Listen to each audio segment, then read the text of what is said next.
السلام علیکم ورحمۃ اللہ وبرکاتہ۔ محترم ناظرین، امید کرتا ہوں اللہ تبارک و تعالیٰ کی ذات سے تمام ناظرین خیر و عافیت سے ہوں گے۔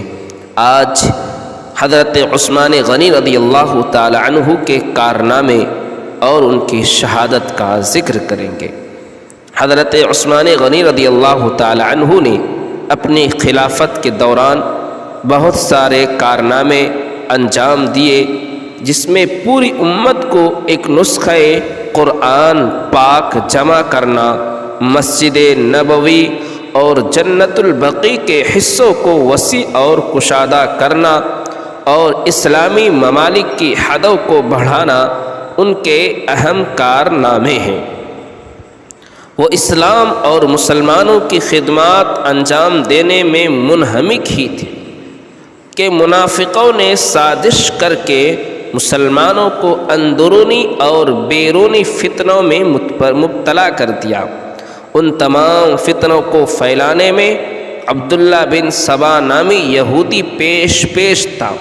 وہ ظاہری طور پر مسلمان ہوا تھا، اسے اسلام، مسلمانوں اور خاص طور سے حضرت عثمان غنی رضی اللہ تعالی عنہ سے بغض اور عداوت تھی۔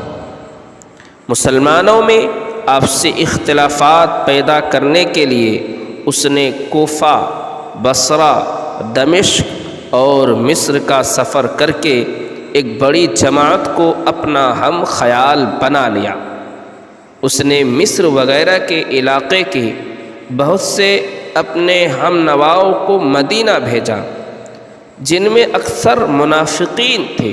سیدھے سادھے مسلمانوں کو بہکا کر اپنے ساتھ کر لیا۔ یہ لوگ اس وقت مدینہ پہنچے جب اکثر صحابہ حج کے لیے مکے گئے ہوئے تھے۔ انہوں نے مدینے میں حضرت عثمان غنی رضی اللہ تعالی عنہ کے گھر کا محاصرہ کر لیا۔